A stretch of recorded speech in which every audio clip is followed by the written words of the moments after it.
अरे ये क्या बदतमीजी है। अच्छा ये लो। तुम पागल हो, दिमाग तो ठीक है तुम्हारा। अरे समझती क्या खुद को, पैसा है तो कुछ भी करोगी। तुम्हारे अंदर जरा सी भी इंसानियत नहीं है। पैसों का घमंड सच बोल रहा तुम्हारी। हाँ तुमने बिल्कुल सही कहा, मैं इंसान को इंसान समझती ही नहीं, क्योंकि मेरे पास पैसा इतना है। अरे पैसा इसका मतलब ये नहीं कि तुम्हारा जो मन करेगा तुम वो करोगी। मैं तो कर सकती हूँ, और वैसे भी पैसों के आगे ना अच्छी अच्छों की बोलती बंद हो जाती है। तो तुम क्या चीज हो, ये काम करो, ये जितने भी पैसे गिरे हैं ना, ये सारे पैसे उठाओ और तुम घर जा सकती हो, क्योंकि मुझे ना अपना एंटरटेनमेंट करना था और मैंने वो कर लिया। तुम भूल रही हो कि मुझे 1 मिनट नहीं लगेगा, तुम्हारे ऊपर कंप्लेन की ना तो जेल में नजर आओगी।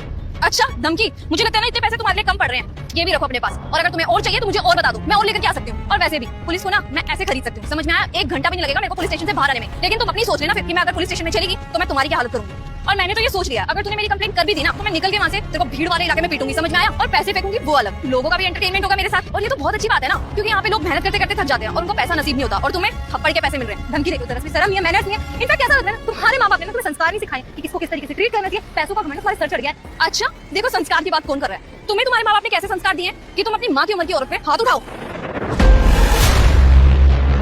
अरे ये क्या बदतमीजी है, मेरे ऊपर सारा पानी गिरा दिया, देखे नहीं गिलास फेंका जाता।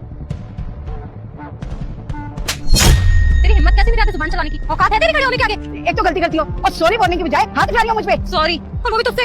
शक्ल देखी अपनी, चल जहाँ भी खाने कहेंगी तो जैसे तो सॉरी बोलने लगी ना, मेरा कोई स्टेटस नहीं रह जाएगा। लगता है तुम्हारे माँ बाप ने यही संस्कार सिखाया है तुम्हें। मेरे माँ बाप ने ना मुझे ये सिखाया कि तुझ जैसे 2 कौड़ी के भिखारियों का मुंह कैसे रखते हैं। Wait and watch. तेरे औकात से ना बहुत ज्यादा है ये पैसे, समझ में। कम से कम 50 साड़ी 100 रुपए की खरीदी रहेगी। तेरे पे इतना रहम तो दिखा दिया मैंने। अभी अपना 2 कौड़ी का लेक्चर उठाओ, निकल यहाँ से। बात यहाँ साड़ी की नहीं है, बात है रिस्पेक्ट की। मुझे बहुत अच्छे से पता है किससे किस तरीके से कितनी रिस्पेक्ट देकर बात करनी चाहिए। और तुम जैसे कीड़े मकोड़े की तो कोई जिंदगी होती है, और तुम मुझसे एक्सपेक्ट करते हो कि तुम्हारी रिस्पेक्ट करूं मैं। My foot. यही सब सिखाया ना तुम्हें तुम्हारे माँ बाप ने।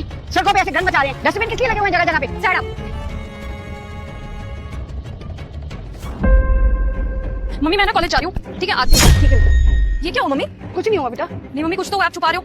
ऐसा लग रहा है किसने थप्पड़ मारा आपको, क्या हुआ मम्मी? वो बेटा वहाँ पे ना एक लड़की मिली थी और उसने ना। कहाँ पे थी मम्मी वो लड़की?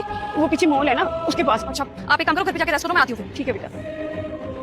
मैं चाहती ना तो तुम्हें इससे भी बुरा सबक सिखा सकती। मैंने ठान लिया था कि तुम्हारी अगर ना मैं पैसों से ही तोड़ूंगी, और तुम्हें सबक जरूर सिखा के रहूंगी कि इंसानों को ना इंसान ही समझना चाहिए। तुम्हें तो जरा से भी इंसानियत नहीं है। एक तो तुमने गलती की, उनके ऊपर पानी डाला, और जब उन्होंने तुमसे क्वेश्चन किया सिर्फ इतना बोला कि बेटा तुमने गलती की है, तो तुमने सीधा थप्पड़ मार दिया। तुम्हें शर्म नहीं आई? हर चीज पैसा ही नहीं होता, तुम्हें लोगों की रिस्पेक्ट भी करनी चाहिए। क्या होता अगर तुम उनको सॉरी बोल देती तो, बल्कि वो तुम्हें माफी कर देती। वो तुम्हें अपनी बेटी की तरह समझ रही थी, लेकिन तुम्हें तो पैसों का गुरूर था। तुम कहाँ पे माफी मांगने वाली थी मेरी माँ से, लेकिन तुम्हें भूल गई कि अगर तुम पैसे वाली हो ना तो यहाँ पे दुनिया में और भी लोग हैं जिनके पास तुमसे बहुत ज्यादा पैसा है। होप करती तुम समझ गई होगी, लेकिन अगली बार ऐसी कोई हरकत की ना तुमने तो उससे भी बुरा सबक सिखाऊंगी, और ऐसा सबक सिखाऊंगी ना कि किसी को भी मुंह दिखाने लायक नहीं होगी।